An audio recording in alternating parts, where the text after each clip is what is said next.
Oh, yeah. Yeah, yeah, yeah, yeah. So many dreams, yeah. Assalamu alaikum warahmatullahi wabarakatuh. Welcome back to our special Ramadan Reminder podcast series. We are on episode 4, inshallah, where we are taking different ayahs from across the Quran, inshallah, so that we can not only study them in an easy way, but see how we can implement them in our everyday lives and take these as sort of mini lessons, inshallah. So we are on episode 4, and if you are new here, my name's Aisha Abdul Hadi, and I help Muslims succeed without overwhelm. So as usual, we are going to head towards the ayah and listen to it first before we think about what it means and how we can apply it to our everyday lives, inshallah. So for those of you who are wanting to follow along, we are now heading into Surah An-Nisa, and we are going to be looking at ayah number 36, inshallah. So let's listen to the ayah first. واعبدوا الله ولا تشركوا به شيئا وبالوالدين إحسانا وبذي القربى واليتامى والمساكين والجار ذي القربى والجار الجنب والصاحب بالجنب وابن السبيل وما ملكت أيمانكم إن الله لا يحب من كان مختالا فخورا. So let's have a look at the interpretation of the meaning first. Worship Allah alone and associate none with Him. And be kind to parents, relatives, orphans, the poor, near and distant neighbors, close friends, needy travelers, and those bondspeople in your possession. Surely Allah does not like whoever is arrogant, boastful. So let's have a little think about, inshallah, what we can take away in terms of lessons from this particular ayah in Surah An-Nisa. So, first of all, the explanation of the ayah, inshallah, we start off by looking at worshipping Allah and associating nothing with Him and being good to parents, relatives, orphans, and the needy. So, subhanAllah, Islam is a religion of balance, and this is important for us to know here. It emphasizes both our relationship with Allah subhanahu wa ta'ala, but also our relationship with His creation, our social responsibilities, as well as our spiritual responsibility. So, this ayah from Surah An Nisa highlights this balance by commanding us, first of all, to worship Allah subhanahu wa ta'ala alone, whilst also being excellent in our dealings with others, other people around us. True faith is reflected not only in our prayers, but also in how we treat those people around us. So, this ayah begins with the most fundamental and basic principle in Islam, the concept of Tawheed, the oneness of Allah subhanahu wa ta'ala. Alongside this essential belief, the ayah emphasizes the value of having a good character and being kind as well. So think about these two specific points, inshallah.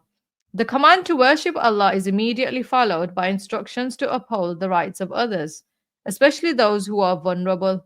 It lists some key relationships like parents, relatives, orphans, and the needy, reminding us that righteousness is not only limited to acts of worship. You might think, oh, a righteous person is somebody who worships Allah subhanahu wa ta'ala and does it well, but it also extends to our daily interactions.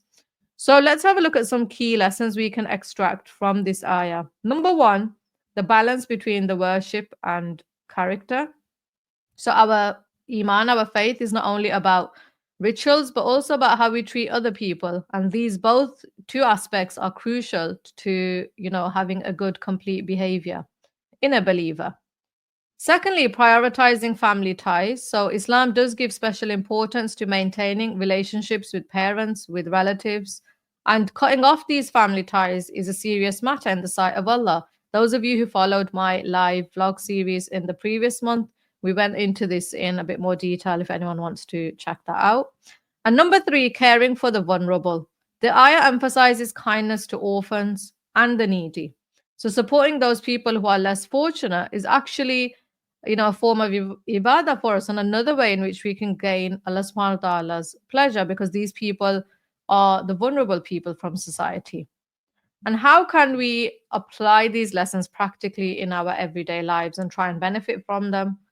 First of all, show ihsan, excellence in your relationship. So go beyond basic kindness and try and be excellent in your dealings.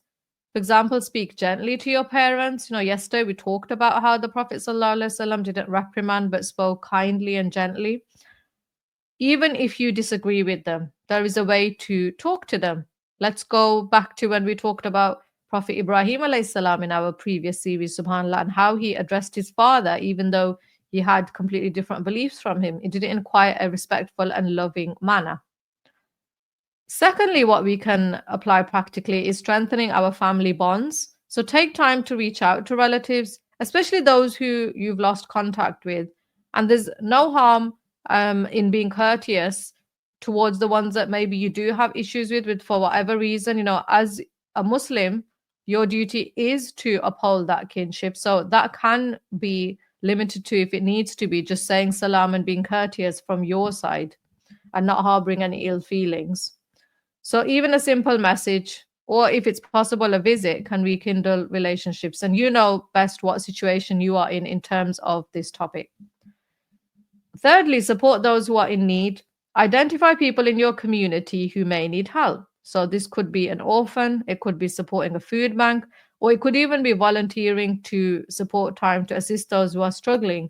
And one of the things we do here in our city is offer food packs to those people who might be vulnerable and who are in need, um, from and through the masjid, subhanallah, because you might think that that's not needed in this country, but actually it's a reality all over the world these days. So there are people even here in the UK who are in that situation where they can really benefit from your support in this manner.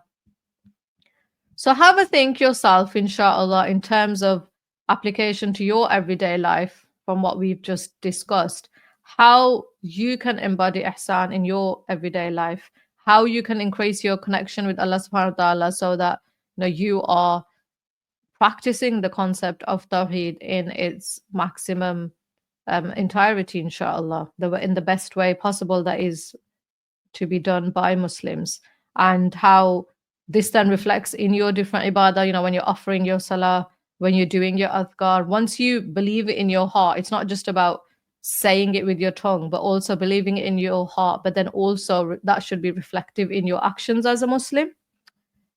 Also think about the relationships in your life. Are there any that need more care and attention, inshallah? And if there are vulnerable and people that are less fortunate than you around you in your society, think about ways in which you may be able to support them. Even if it's not helping them yourself one-to-one physically, can you sponsor them, or can you help them financially, or can you help them through any community activities that are available? Try and find out, inshallah, and do this. So I hope today has been useful for you, inshallah. If you missed any of the previous episodes, don't forget you can catch up with them either on the YouTube channel or through any podcast platform. Until the next episode, inshallah, assalamu alaikum wa rahmatullahi wa barakatuhu.